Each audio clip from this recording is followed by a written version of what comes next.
Thank you for downloading this Council on Foreign Relations video. CFR is an independent national membership organization and nonpartisan research center. For more information, please visit us online at cfr.org. Ladies and gentlemen, good afternoon. Please continue with the dessert. And as we get our program with Governor Richardson underway this morning, I'm Garrick Utley, and I'm happy to be the moderator, the questioner, and the listener along with the rest of us for this session on better politics and policy on immigration with Governor Richardson. We all know him. It's good to have him back in New York City, if briefly. You have his bio. I won't go into great detail except to say that he is a man of many parts, a longtime member of the U.S. Congress, cabinet member here closer to home, ambassador to the United Nations, international traveler and negotiator, and governor of New Mexico. 2 terms? 2 terms, right. And your margin in the last election was? 70%. But it's gone down. This is how you like to start off a conversation. First of all, a couple of the usual notes. This is part of the Latin America program's Western Hemisphere Transnational Series. We are on the record today and global. This is being broadcast over the web, so we will have people listening across the nation and around the world. Please turn off all your cell phones or other noisemakers or potential noisemakers that you have. And we will go for about 25 minutes or so in our conversation on a number of issues relating to immigration, and then throw it open to the audience here today. So, Bill, if I may call you Bill, welcome again. It's a great pleasure to have you here. What we're going to do is really approach this issue. It's almost like the Northeast looks at the Southwest. This is really transcontinental, if I may put it that way. We know the problems. We know the immigration reform struggles in Congress and Washington at the federal level, but we want to hear what's really happening in your state and your region. But as we talk about immigration and migration, I cannot, as a former journalist, ignore the question on everybody's mind. Come November, there will be immigration from Washington. There will be immigration to Washington. In this great swath of, I'm giving you time to come up with the answer, you know, of migration, if called upon to serve as a running mate for a certain candidate and migrate to Washington, would this be in the realm of your possibilities? Look, how can anybody turn down an honor like that, obviously? But I want you to know, I see a lot of friends here. I love being UN Ambassador, Secretary of Energy. I love being a governor because you can actually manage and make a difference, and I deal with this immigration issue every day. But, you know, of course, how can you turn something down? But I do think that right now this is an issue that needs immediate attention, because it's not just the border. The racial tensions, the economic tensions caused by not addressing this issue. And what I see the candidate, I know this is not a political event, right? I see what is most needed in dealing with this issue is bipartisanship. You can't pass immigration reform or sensible national security legislation like a withdrawal from Iraq, or any issue relating to energy today, probably the biggest domestic international issue, the failure of having an energy policy, without bipartisanship. And I believe what my candidate, Senator Obama, can bring is the ability to heal and bring people together and develop coalitions. And I am optimistic that a Republican candidate, Senator McCain, who also has a good record on immigration, although because of conservative pressures is moving in the wrong direction, that immigration reform could be an issue that is effectively dealt with. Comprehensive immigration reform, securing borders, a legalization plan, a stronger relationship with Mexico, because most of these problems are economic, finding ways to those that knowingly hire illegal workers be punished, and many other ways to deal with the need for seasoned and educated workers that needs a reform in the legal immigration area, I think we can do it. Let's get specific before we go to more general policy questions. Give us a snapshot of your state, Texas, Arizona, California, all in the southwest, bordering with Mexico. And it's not just Mexico, it's Central America, but dealing with that aspect of the situation. What is this? How is this helping your state? What is it costing your state? How do you deal with it and balance this equation? Well, I have to basically state that we have dealt with the immigration issue in New Mexico different than our 3 border states. Our attitude is that immigration is a reality, and the best thing to do with the undocumented workers that come into New Mexico, and we're talking about 400,000 that come in through the whole border, and maybe only a small fraction, 60, 70,000 coming into my state, 400,000 coming in every year. Our view is that by integrating them in the society, by bringing them out of the shadows, that's more effective. However, we have had enormous tension in our border because when you have illegal immigration, that has produced crime, drug lords. Our border today, the entire Mexican border, the 2,000 miles is fraught with narco traffickers bringing drugs in, a president of Mexico that has cracked down on border traffickers, but those border traffickers are reacting and killing Mexican federal police that the president has assigned to deal with the problem, and enormous deaths and violence throughout the whole Mexican border. But our position has been is you integrate them, you secure the border. I was the first governor to declare a border emergency because of the federal failure to have enough Border Patrol agents, technology. I think the National Guard should stay longer at the border. I would be against a permanent fence. I think that fences and walls don't work. I feel very strongly if you build a 12-foot wall, pretty soon you'll have 13-foot ladders. Mm-hmm. And because of the enormous economic strain of many of these individuals living with their families. You had this controversy here in New York on the driver's licenses. In New Mexico, I did this 5 years ago. You know what? It works. You can keep track of them. You can reduce insurance costs. You increase traffic safety. It's a way of integrating. We also give undocumented workers, the children of immigrants, opportunities to get in-state tuition. A more educated workforce, integrated, I believe is better for society. So my dealing with this issue is an aberration to other, I think, stronger measures that other states on the border have dealt with. Specifically, I will talk a bit more about the security situation, but the economic impact. Does your state benefit or lose because of this illegal immigration, if you drop an economic balance sheet on this? We benefit, and actually, Garrick, the whole country benefits. In our particular case, we need agricultural workers, construction workers. Our economy is growing in New Mexico. More jobs, more housing, mainly because of the economic stewardship of the governor. No, I'm just kidding. But what I'm saying is that specifically in our state, we need agricultural workers for chili and onion crops that are very important to our state. We need them for construction of many affordable homes that are needed. We're building a spaceport in our state, commercial space, with Richard Branson.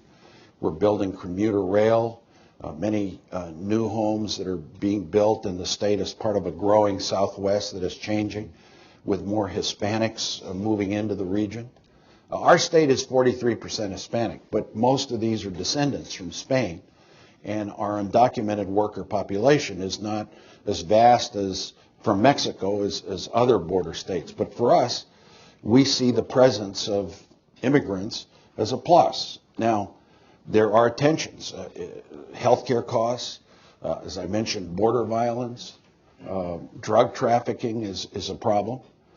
But I believe if the country deals with this as it should, on a national comprehensive basis instead of piecemeal, states like mine and border states and your state would benefit. So what I think you need is comprehensive immigration, more Border Patrol agents, more technology, keep the National Guard there, but really have a significant security presence. Secondly, find ways to enforce the law. Those that knowingly hire illegal workers should be punished and fined. It doesn't happen. It's a joke. Third, find ways to work with Mexico.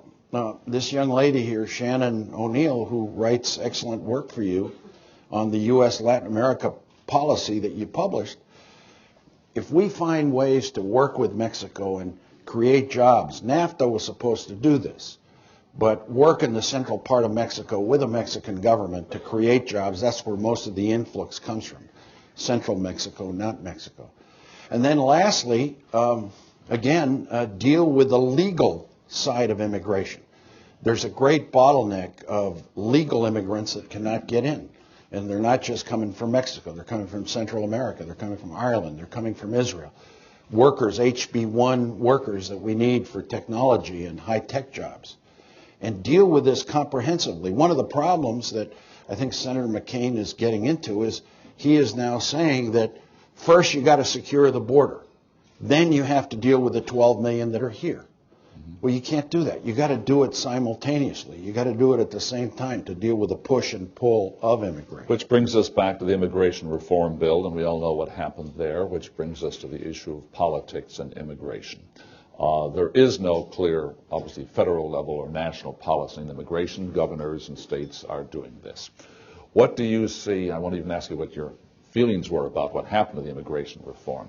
Do you see an afterlife, a future life in a new administration? Will the politics after November permit this, or is this something that's going to remain on an ad hoc state level basis? If the next president says in the first 100 days, here are my 3 top issues, and immigration is one of them, I think the other 2 should be ending the war and a sensible energy policy, then it can get done. Why? One, I believe that Senator Obama would have the numbers in the U.S. Congress to pass an immigration reform bill. It's going to be a Democratic year. We could hit 60 votes in the Senate. We could hit 60 Democratic senators. The House will get maybe 10 or more Democrats. But regardless, I believe you have to be bipartisan. And Senator McCain, you know, the best legislation in this country is always bipartisan. The best legal immigration position was drafted by Ted Kennedy and John McCain. This was to say that the 12 million that are here, what are you going to do? Deport them? How are you going to do that? 12 million people? So give them legal status if they register and they satisfy the following conditions. Pay back taxes. Learn English. Embrace American values. Pay a fine for having come here illegally. Practical steps that, is it more bureaucracy? Yes. Is it going to be tough to implement? Yes. Is somebody going to find a way to screw it up? Probably. But, you know, what's the alternative? Deport 12 million people? Who's going to do it? Where do you send them to? New York State Police? I mean, what we have now is the worst of all worlds. We have state officials, local officials enforcing federal immigration law. So you have these raids, you have these illegal detentions, you have this enormous tension about who handles this problem. And you have political scapegoating. You know, this is an issue that you don't get votes on the immigration. I've always found that. Try to do the right thing, because if you try to capitalize politically, you lose. Either way. Interesting contradiction. You don't get votes on immigration issues, and except immigration is what this whole nation, as we know, has been built on. I mean, that is the essence, the foundation. Let me come back to your statement about, it's a Democratic year. Even if Obama were to win, even if the Democrats do much better in the Senate, is that enough to get a meaningful immigration bill through, or does it come back to what you said earlier, you have to get the Republicans on board, and can you, from your political calculation or crystal balling, do that? Well, you need Republicans. You can't just do it with Democrats. You recall in the Clinton years, we had a Democratic president, we had a Democratic Senate and a Democratic House. What happened 2 years later? We lost the Congress and we couldn't get anything done. So you need bipartisanship. All I can tell you is that anybody that tries to get votes by demonizing immigrants loses. The record shows that in California years ago, Proposition 187 lost the Republican Party a number of votes, Hispanic votes, in that state. 2 Republican congressmen in Arizona scapegoated the immigration issue 2 years ago. They lost. You don't win on this issue. But there's a very determined nativist right wing on both sides. It's not just in the Republican Party. It's too much of their platform officially. But you need to reach out and really look at it on a comprehensive basis. However, if the approach is let's do security first, let's see if that works, and then deal with the 12 million, you're still going to have this tension, and it will be ineffectively dealt with. We know there's not a national or federal level policy on this. You're doing it in New Mexico as the other states are. Give us a regional overview or snapshot. California, Arizona, New Mexico, and Texas. You indicated the other states are behaving a little bit differently. Is there communication amongst these states, and what are the differences as you see them? 2 weeks ago, the 4 border governors, the governor of New Mexico, myself, Janet Napolitano of Arizona, and we were the first 2 as Democrats to declare border emergencies, which alienated a lot of Hispanic organizations and groups because they thought this was a very tough measure. Rick Perry of Texas and the governor of California, who has a very positive position on this. We're united. I mean, I think those governors recognize the problem. It's their legislatures and electorate that put forth referendums to take away health care from from undocumented workers. There's a referendum in Arizona that passed that mandates measures to punish employers that has caused enormous strain. But generally, we work together. We work well with our states. But we have been forced as governors and as border state governors with the Mexican border governors, my state is Chihuahua that borders New Mexico, without federal resources, without federal leadership. So we're kind of alone in the hinterlands trying to deal with this issue, desperately wanting, and we're all united in having both our federal governments, the Mexican and the U.S., to give us resources, give us border security, give us economic initiatives to stop the flow. But both federal governments have been literally inept. Well, let's follow up on the question of leadership. I think we can remember that when George W. Bush took office, Mexico was high in his rhetoric and high on his agenda. As a governor of Texas, he felt comfortable dealing with Mexico, felt he knew the state, until 9/11. And then Mexico simply dropped off the Bush radar screen. Your comments on that? Was it just because of 9/11? Is that your interpretation? The cost of that? And what needs to be done under a new president coming in or a new administration? Well, I was hopeful when George Bush came in that he would deal with the immigration issue effectively. George Bush has had the right position on immigration. He just doesn't have the clout with his own party to get it passed. And so he proposed a plan that was comprehensive, but he backed off and now I think has capitulated to the right wing that is adamantly wanting a fence and deportations and raids. So I was hopeful. Now, 9/11 did cause it, and there are some legitimate security concerns. One of the big challenges in American foreign policy is fissionable material, enriched uranium, illegally crossing a border, brought in by a terrorist. I mean, that's why we need detection equipment. And it's not just the Mexican border, it's the Canadian border too. I mean, more pronounced in Mexico. So what we need is the best detection equipment. We need more Border Patrol agents.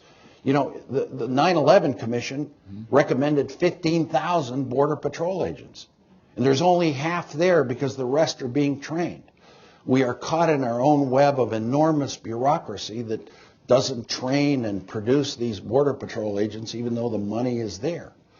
And so if we take those steps, increase the border presence, the human presence, securing the border, rather than thinking of this fence, you know, fences have not worked. Look what happened I remember Ronald Reagan when he said, Mr. Gorbachev, tear down that wall. I was proud of the old guy. I never voted with him much, but, you know, I thought The Great Wall of China, it didn't work. They don't work. Borders between, walls between countries, I believe, are ineffective. So you need those human measures that are tangible that the federal government and the Congress have just failed to produce. Just a little historic perspective on this. We're discussing this at the lunch table. If you look at the U.S.-Mexican relationships and at that border, 2,000 some miles, with no troops on it to speak of, that here are two nations in the 19th century fought a war. The United States took a big chunk of what was then Mexico, including Texas, and I guess New Mexico, too. That's where the name comes from. And yet, different backgrounds, one basically Northern Protestant origin, the United States, Catholic, Southern Europe, Mexico. Every reason exists, theoretically, for a confrontational flashpoint relationship. It hasn't happened. The Mexicans did a lot of good things. They kept the army in the barracks.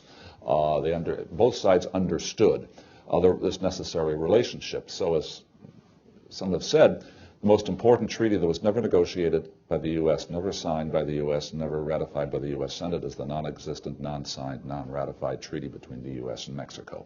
It's a remarkable story that we have this relationship, which means we have this, which is flexible, which means we have the potential. Give us a comment, given this ongoing relationship, which isn't easy to manage, but we have managed on the whole, what you think the next administration could do, not just from who's going to be in the White House, but what's happening in Mexico City and along the states along your border. What's the leadership on the Mexican side looking for? And what should we be asking them to produce? Well, the first thing from our side is the United States should pay attention to Latin America and Mexico. We don't. Mm-hmm. You know, it's like secondary. It's geographically near us, but strategically decisions are made, and it happens with every president. Every president says, oh, we're going to pay attention to Africa, mm-hmm. to Asia, to Latin America, to the third world. Never happens, especially in our own hemisphere. And so what we need to do is, I think you're absolutely right, Garrick, the Mexico relationship is vital, just as Canada is vital. Somehow we neglect our own hemisphere at our own peril. What we need to ask the Mexican president to do, and it's called foreign policy. It's called negotiation. It's called dialogue. It's called, mm-hmm. you know, you know how those summit meetings happen. Mm-hmm. The two presidents get up there, and the flags are in back of you, and the two presidents said, we've had a very productive meeting. You know, by the way, you all know this since you're pros. Whenever presidents say that, it means the meeting did not go well. And my point there is that with Mexico, I think you talk to him frankly about immigration. Mm-hmm. I think the Mexican president has responded on the drug issue. He went after drug lords. The first president, he's paying the consequences. A lot of his police are being killed. On the immigration issue, if we said to the president of Mexico, you know, Mr. President, you should do something about your poor people, and we'll work with you to do it.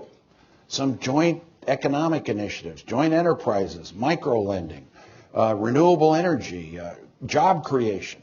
NAFTA was supposed to do this, but it hasn't happened because we neglected what are called the side agreements of NAFTA, not the treaty itself, the side agreements that dealt with job creation, environmental quality, border infrastructure building, and it didn't happen. So I think we're frank and say to the Mexicans, look, it shouldn't be Mexico's policy to basically use the United States as a safety valve for all your workers that need help, that are poor. How you need to address this on your own, and we'll help you do this. Let's find a way to do it. Maybe, you know, the council should have a think tank on how we do this, because I think it is doable. You raised NAFTA. On balance, how do you view the success or lack of success of NAFTA from your state and region's perspective and from the national perspective? NAFTA's a plus, a slight plus, because it has created, at least for my state, it has created jobs on our border. It has created, I think, along the entire border more jobs, but there have been some displacements in the Midwest that are related, I believe, to movement of our companies, although I am not one. I'm a free trade Democrat. I'm also an endangered species in the Democratic Party. But I do think that on whole it's been, but the most negative side, Garrick, is to get the votes to pass NAFTA, and there's some here in the room that remember this, Maurice and others. We pass side agreements that say we will improve air quality on the border. We will have wage parity at best as best we can. We will have job protections. We will, if you've been to the border, it's a mess. I mean, there's huge sewage and water quality and treatment that is needed. And we were supposed to, in the side agreements, deal with this and improve it. And the side agreements have been a joke. And we need to focus on those side agreements. I think it'll help the situation enormously on the entire border. We're going to go to questions in just a second, but follow up again on the point you just made. You're talking about the globalization issues, and here we can move beyond New Mexico. There's so many people like you in political public life who believe in free trade, believe in the dynamics of globalization. They cannot be avoided, obviously. And yet you are elected officials, and you have to worry about being elected and keeping that 69 or 70% margin mandate. What are Democratic politicians? What is Obama going to say in this coming campaign, or the one that's already underway, on the globalization issues? He has members of his constituency, the unions, complaining who he's hiring as economic advisors because they've been working with Bob Rubin. Well, I may not be the best person to ask here because, as you recall, I was in the presidential race, not very long. And you're probably the best person to ask that. Well, I had two problems in the presidential race: not enough votes and not enough money. Other than that, I did well. But I think what you need to look at is, if you look at Senator Obama, I think he's you have to look at the way he's voted. He voted for the Peru Free Trade Agreement. By the way, I don't represent him. I'm not speaking for him. So if some of his people start going wild at what I'm saying, it's Bill Richardson speaking. I think you got to be realistic that we've got to deal with globalization, and free trade is good. But I think what we need to do when it comes to future free trade agreements is emphasize the other aspects besides the commercial: environmental quality, wage disparities, job protections. Look at the international labor standards. Make other countries abide by them. And I'll give credit to the Bush administration on a couple of trade agreements that I've read. They've actually done this. And so I think if you have the commercial side, but also focus on the human side, the human development side, the air quality side, the fact that there's these enormous wage disparities. You can't mandate that, but maybe have triggers that make that happen. Job protections, workers that are exploited. I think there are a lot of good sides, good reforms we can make to future trade agreements that will allow us to continue the globalization of free trade, but also protect human beings, protect citizens. One of the problems in the American people is they basically, the middle class in this country today, I found in the campaign, there's a dramatic anxiety. They feel that they're losing jobs across the board. And immigration is what they feel is one of the, it's not the case, but they feel somehow the immigration influx into this country, the 400,000 that come every year, affect jobs. The other is free trade, that somehow, the problem with our policies is it's not free trade, it's a lack of competitiveness on our side, a lack of better schools, a lack of the fact that America today is absent when it comes to science and math leadership, that China and India are graduating hundreds more engineers than we are, that we're not competing in this global economy with our educational system, which needs to be upgraded, which needs to be brought more into competitiveness.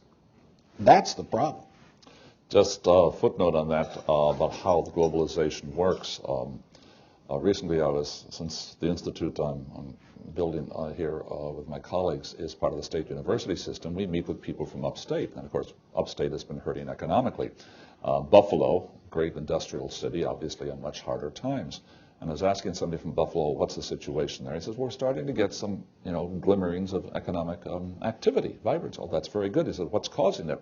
He says, Canadian companies in Ontario are now outsourcing to Buffalo, offshoring, because of the dollar discrepancy and the proximity. So what goes around comes around. And if you stay long enough, we keep working at it.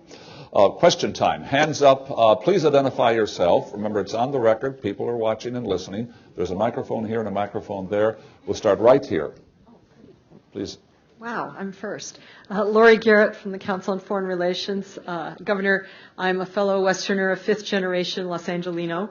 So I think if I were in the West right now, the big question looming on the horizon as the most divisive issue between the states and Mexico would be water.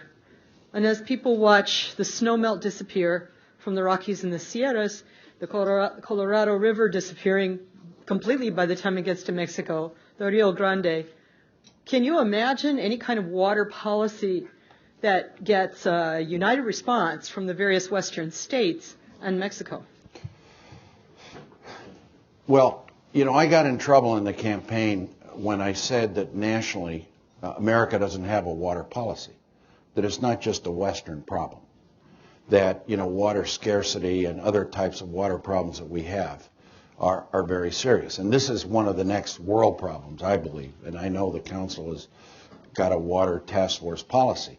What we need in this country is a federal water policy that protects water rights, that increases water conservation, desalination. There's an enormous water shortage that we have in the West. It's going to take looking at some of these treaties that we've had with Mexico, these interwater treaties that we have out West. It means talking. And the way I got in trouble was when I said we need federal water policy. The people in Wisconsin and Michigan thought I was advocating taking some of their water, which I wasn't. But, the story went out, and I had to deal with it for 2 days. But we need to have a department, the Interior Department, who handles water, the Bureau of Reclamation. They're about as low as they come in terms of a bureaucracy. And we need, we need to start, besides energy and global climate change and water, education, we need to find new ways to deal with future problems. We got to be a nation that looks at the future. And somehow, all we seem to do, like immigration and Iraq and economic issues, we're just putting out fires and dealing with short-term solutions. Questions? Back there. There's a microphone right behind you. Thank you. Stephen Cass. Vicente Fox, when he was president of Mexico, did propose a very specific worker program, which has not been implemented, for Mexican workers to go back and forth on a regular basis. And I wonder whether you think that kind of program could be part of a future immigration bill and program. Yes, I think that is a sensible policy. The problem with President Fox is he was a good president when it came to proposing things, but he couldn't get them through his Congress. And, when he came to dealing with the United States, great speeches, great presence. Wish I'd worn boots to be like Fox. And this is the thing that I see in this president of Mexico, who's not as glamorous as Fox. He's kind of a technocrat. I knew him when we were both energy secretaries. And he is looking at problems in a systematic way. He has a long way to go to deal with the biggest problems, like the poverty issue in his own country. He's trying to get the energy sector in Mexico right now open to investment. And it's probably going to be tough for him to do it. But and I'm going to say this again because here in the Northeast you don't see this, but in the U.S.-Mexico border, there's enormous violence, killings, drug lords fighting each other, but drug lords fighting the Mexican president's effort to control them and put them in jail by killing their police officers. And it's been hundreds and hundreds across the border to the point where the American ambassador to Mexico has issued a travel advisory to Americans not to go to the border. So the fact that Calderon is dealing with this gives me hope that on the bigger issues affecting the relationship, he'll be prepared to act. But we got to help him. We got to work with him. We can't say, it's all Iraq, Iraq, Iraq. That's all we do. I mean, I come here, it's all 9/11, Iraq, 9/11, that's important. But, there are other issues affecting this country. And they're on the border. They're in Africa. There are 5 or 6 wars going on today. Why can't we do anything about Darfur or Zimbabwe? These are issues that, require our taking action. Myanmar, the right to protect their own governments, keeping humanitarian aid from coming in. Where is American leadership? And I'll finish. I just got back last night from the Middle East and Europe. You know what? Europeans and Middle Eastern leaders and people, population, they want us to act. They want us to be leaders. They are excited about this election, and they see this as a turning point in American foreign policy. They want us to lead again, and somehow they're waiting. We have a question from one of our national. Lots of questions. We're going to go around the room as quickly as we can, but there are people logged on from one of our national members, Gustav Reines of Yale University, talking about the raids on the businesses that you alluded to. We've had some big raids, I think, in Iowa and the Middle West. Is this to ferret out undocumented immigrants as a part of a larger strategy to induce many of these 12 million to leave voluntarily? Or the implication here, or is it just public relations act, but is it just to show that something's being done? I think it's an effort by the federal government, by the Bush administration, to show their right wing that they're doing something. And they go into these meat packing plants in Iowa and other parts of the country and arrest people and put them in detention and use our habeas corpus non-policy. In other words, we don't use habeas corpus anymore. I mean, that's one of the first things we should return to our legal process. And so I think it's it's domestic politics. Second thing we should do the first day, close Guantanamo, stop torture, join the International Criminal Court, say we're joining the Geneva Conventions again. Just other little elemental steps that we might consider. Okay, question right here, and then we'll go over there. Jeff Laurenti at the Century Foundation, Governor, Ambassador. Arguably, part of the push on immigration has been Latin America's relatively slow economic growth rates over the past 2 decades, with or without Washington consensus, orthodoxy, and such. And we've seen in a number of Latin American countries the emergence of far-left governments through democratic means. 20, 30, 40 years ago, far-left government would have triggered panic in Washington, another Cuba. And evidently the Bush administration has been bewildered because seeing everything through the optic of Cuba, they've been anxious. But, fomenting a coup is now so passé. What do you see as the challenge to American business interests or the challenge to American political and security interests of the election of far-left governments in Latin America? Or is it not really a problem? Is this something that we can live with? Latin America policy, and I hope you read the Council's report on Latin America. It's very good. This is what I believe we need to do. 1, comprehensive immigration. It's not just Mexico. It's Central American countries want to see this. It's Haiti, Caribbean. That would be a major step forward. Secondly, Cuba policy. Our policy makes no sense. This embargo divides the hemisphere. Makes the Cuban regime of Castro stronger. Open it up. Get something in return, though. Get some democratic reforms. Release some prisoners, but at least engage. Third, we are bewildered by governments like Kirchner in Argentina and Lula, Brazil, who, by the way, is energy self-sufficient with ethanol, and Michelle Bachelet of Chile and Bolivia. We should embrace these governments in the sense that say, okay, let's have a new relationship between the United States and what is called Mercosur. Like they're emerging for a reason. Those leftists, they're populist governments, not necessarily leftists. They're emerging because of crushing debt, the financial imbalances, because of the poverty gap within our own countries. Is not all our fault. I mean, Latin American leaders have to own up themselves. But we could use a helping hand. We could put a helping hand. You know what I'm for?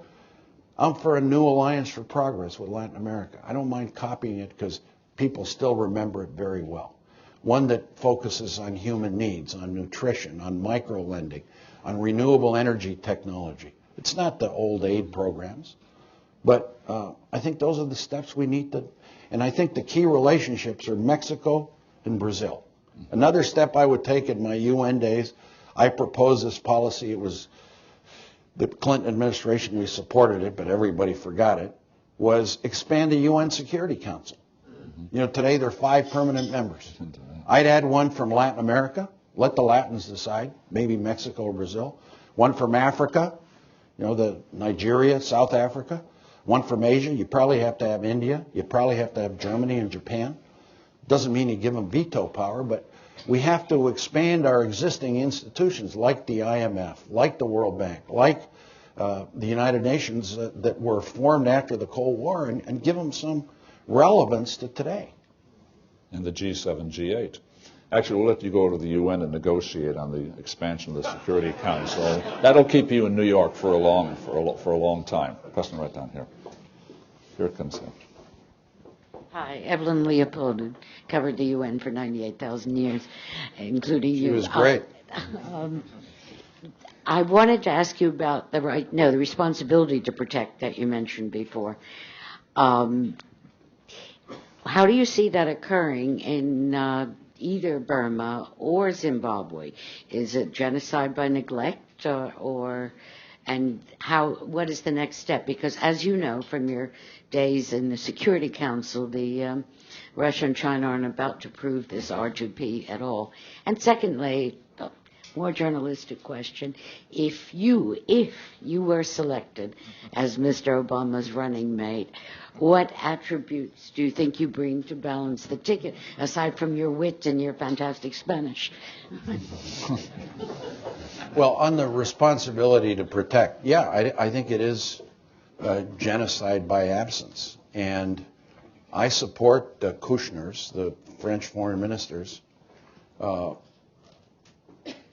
effort to bring what is called a responsibility to protect clause, which basically says that the international community should respond to countries like Sudan, like Myanmar, who deny humanitarian aid from their own citizens when there are disasters and genocides and floods. And you know what? We were all silent, but I think you need some clauses. It doesn't mean automatic military intervention, but there's something else that has been missing in our foreign policy.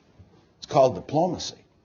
It's called, in Burma, going to China, going to Thailand and saying, you're getting all these timber contracts. Maybe that's why you're not doing much. For God's sakes, surrounding countries, the old CEDAW coalition, pressure Myanmar, and I think Myanmar would respond. But when these countries don't pressure anybody, and we pressure them for a day to pressure and then say, okay, throw up our hands, the same with Darfur, with Sudan. You know who has the most leverage in the Sudan? Surrounding Arab countries and China. China buys Sudan's oil. What are they doing? Nothing. When I was in the presidential debate, I said, well, use these levers, to get China to do more and maybe, talk about the Olympics. I didn't say boycott them, but you thought I had. There should be a moral fiber behind our foreign policy. And I'm not saying bring back the entire Jimmy Carter policy, but I do think it should be a principled foreign policy, ethically based, internationally, legally based. And these are new problems that are cropping up. The Myanmars, the Sudans that deny responsibility to their own citizens. I think I recall somebody writing about this in Foreign Affairs early this year. That was yeah. What was the second one? Your politics. What do you bring to the ticket? Look, this is a decision that Senator Obama needs to make, and you don't want to make it now. Otherwise, what are we going to do at the Democratic convention in August? So first, it shouldn't be rushed. I think somebody on the ticket, the first thing, people forget this, is that person qualified to be president? Because there could be a tragedy. That should be number one. Then other issues like regional balance. Can you bring votes? That would help, especially in the Democratic Party. And I believe, and this is not a case, it's going to sound like I'm making a case for someone, but I think that in the Democratic Party, our traditional base has been the Northeast and the West Coast. And let's pick a few states in between in the Midwest. And we've ignored the Southwest. We've ignored the Southwest Hispanic vote. If John Kerry and his sister Peggy's here, who I had the best fortune, she was the best refugee coordinator at the United Nations. If John Kerry had won New Mexico, Nevada, and Colorado, states that were lost by 2 or 3%, he'd be president today.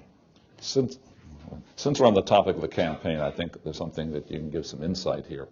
In regards to Obama, we've seen in the primaries, and we've heard from commentators and pollsters, he does not pull votes strongly in Hispanic communities. Give us your insights on that. Well, look, Senator Clinton was enormously strong with Hispanic voters because of her stance and President Clinton's stance. It was a 2-to-1 vote generally. But I think another reason was Hispanic voters didn't know Senator Obama. I mean, he's new on the scene. Most voters didn't. And so I think as more voters get to know him, get to see that he's about reconciliation, get to see that he is a minority himself with an internationalist background. Let me tell you, in this trip to the Middle East, to Africa, I was in Egypt and in Norway and Israel and France and Spain, Obama would get 90% of the vote around the world, even among conservatives. I was just talking to Marie-José, some of the people that attended the Bilderberg conference, the most conservative bankers, they're all for Obama. I mean, I don't know, and I think you're seeing this nationally. My prediction is it's going to be a decisive victory. But Jim, right up here. Yes, Jim Zirin, Governor, and thank you for your remarks today. I wondered, since we are on the subject of politics, has there been any climate change in your relationship with the Clintons? When I made my decision to endorse Senator Obama, I got more attention than when I announced and got out of the race.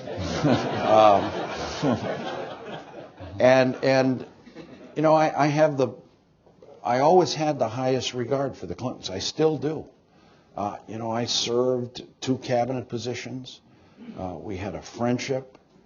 And I felt, though, that my loyalty was to the country. And, just past loyalties, nobody seems to remember, but I was in the race. I ran against Senator Clinton. So I was trying to offer something different, too. And with Obama, it was interesting. I saw something in the guy early on. We were in Iowa at one of those, chicken dinners. Not as good as this chicken here. But all the candidates had spoken. It was one of those Jefferson-Jackson dinners. They go on, and everybody wants to leave. And it's 11 o'clock. And Obama got up after all 7 of us had spoken. And he talked about healing the country and bringing the country together and a higher calling. You know what? I almost got up and said I was going to vote for it myself. And I noticed something special about the guy that was very, very appealing. And I'll close with this story. I know you. We were at one of these, you all saw the debates, right? They're horrendously boring debates, generally. And for somebody like me and others, Joe Biden, Chris Dodd, we were trying to get recognized, period, because it was all the major candidates. And so we'd go like that, you know, back and forth. Finally, we get to this debate. I think it was about the 6th debate. And Obama and I had developed like a little bit of a relationship where if somebody, other candidate said something outrageous, we'd go, oh my God, did you hear that? And we were kind of doing that when all of a sudden the moderator asked me a question on housing. So I give her my 3-point program on housing. And I go back to Obama and I said, geez, you know, I can't believe I got recognized. The moderator then says, and Governor Richardson, as a follow-up, what do you think of that? Well, you know what? I wasn't listening. Because I was talking to Obama. And then I almost said, you know, could you please repeat the question and, you know, lose thousands of votes? And all of a sudden I hear from Obama. He says, Katrina. And I said, well, my 3-point plan on Katrina is. You know, he could have thrown me under the bus, but he didn't. And so there was this good thing about him, you know. We have time for one more question right here first.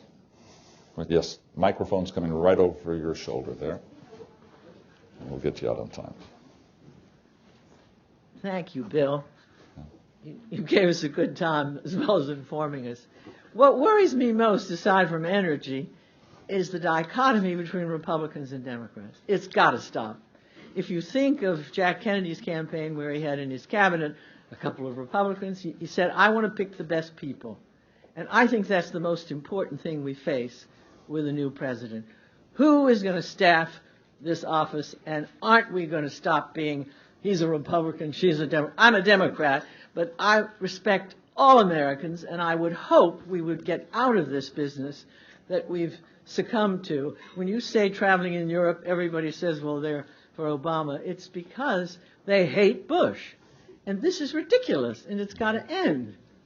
I don't know how it ends, but I leave it to you to say, how do we get people to a place where we all work together? Mm-hmm. Well, you know, Robin, one of the things that I suggested in my campaign, which I would suggest to Senator Obama, I doubt if he'd do this, is I said that I would announce my cabinet before the election if I were the nominee. And it would be a cabinet of independents, Republicans, Democrats. I wouldn't overdo the Republicans, but I have plenty. But I'd have plenty. And for instance, I think national security, you know, I think you start out with those and have a bipartisan national security cabinet, because this is your business here. Politics should stop at the water's edge, and it hasn't. It's even worse. I mean, you know, on both sides, and with the president criticizing Obama and Israel, you know, in the Knesset, he said he shouldn't be making an allusion about talking to Iran. Here's an American. We shouldn't do that. And so I just believe we have to take some of these unusual steps and govern in a different way. You know what else I would do? I would, if I'd be President Obama, the first week in office, I'd get the Republican leadership, the Democrat, and I'd say, here's 3 issues that we should do on a bipartisan basis, not take shots at each other for a whole year. Let's see if we can deal with them. One would be the deficit. How do we get out of this $9 trillion debt? Let's find a 8-9-year plan to get out of it. Secondly would be the war. The American people voted, presumably, for Obama. Let's find a safe and orderly withdrawal and re-engage America around the world. Third would be energy. Let's find a way to, because the president wants to drill offshore now, you know, the shore of California. And all he wants to do is drill and drill. I mean, we need conservation and fuel efficiency and renewable energy, and, you know, having the American people sacrifice a little bit in our way we live, just a little bit, everybody contributing. But instead, you know, when on my trip in the Middle East, the CEO of Gazprom, I know Maurice Templesman knows a lot about energy, said that oil's going to go to $250 per barrel. $250. And he predicts it'll happen within a year. I mean, what's going to happen to this country unless we develop a comprehensive bipartisan energy policy? And I was energy secretary. We try to do things, but both parties have failed. And this has got foreign policy implications. the money that goes perhaps to fund jihadists from oil revenues and what we pay, to the planet, global climate change, which we need desperately. The planet is today agonizing, and we can't even can't even sign a Kyoto Treaty. So we got a lot of things we got to do. There's a final question back there. Since you mentioned the debate, Please Governor. identify yourself. David Greenberg, Rutgers University. Your anecdote from the debate put me in mind of a comment you made earlier about the driver's licenses working in your state. And I was wondering why you didn't mention that in the debate in October when everyone was jumping on Senator Clinton. And if you could talk more about the success you've had with that. Well, the reason I didn't mention it was they wouldn't call on me. But I did it at a couple of other debates. Look, it's controversial, but sometimes leaders have to act. I felt what was most important was the driving safety of my own citizens. Because if you have undocumented workers with licenses, without licenses, you don't know whether they know how to drive or they drive safely or they're law abiding. And when we said we are going to allow illegal immigrants to have driver's licenses, they have to have ID. They have to have ID from their own country and Social Security and other IDs so that you are getting individuals that have some kind of law-abiding record. And my law enforcement people, my state police chief, said, you ought to sign this, Governor. It passed the legislature because we're worried about who is driving in New Mexico. And we reduced our insurance. Our uninsured was 33% of all drivers. And we implemented this law after 5 years. It's 10.5. Mm-hmm. Traffic safety has improved. And if you want to be nefarious, it's a way to keep track of them. You know where they are. And at the same time, those drivers that drive legally, you here, have a certain protection because you know that those that undocumented workers driving in New Mexico have some kind of record where they've been integrated. See, the big problem we have today is the 12 million undocumented workers. They don't have protections. They pay Social Security and Medicare, by the way. So some are arguing that Social Security and Medicare have a real strong infusion from these workers that get no workers' compensation, get no other benefits that the average American gets. And so you have these 12 million people that many of them, I think, just want to improve the lot of their families. The American economy needs them in construction, in housing, in agriculture, and many other areas. I mean, go to a restaurant here. I bet you all restaurants would close if you deport or a number of agricultural enterprises in the country. That doesn't mean you reward somebody for having come here legally. What you do is make them register, make them go through a legal procedure. If they refuse to do both, you deport them. But if they pay back taxes, if they learn English, if they pay a fine for having come here legally, they embrace American values, you set up these standards that are going to be messy, and you don't let those that are trying to get here illegally ahead of those that are coming legally. First, you do the ones that are coming here legally. But there you have to improve our bureaucracy that deals with legal immigrants, the technology. You have to find ways to eliminate these huge bureaucratic snafus that prevent legal immigrants from legitimately coming and reuniting families. Well, we're ending up now where we began, with appropriately so, on the immigration-migration question. And you yourself brought it back to New York City, and we're all pretty much aware of it. In a large format, so to speak, the dependence we have here on labor coming from other countries, whether it's manual labor, whether it's high-end.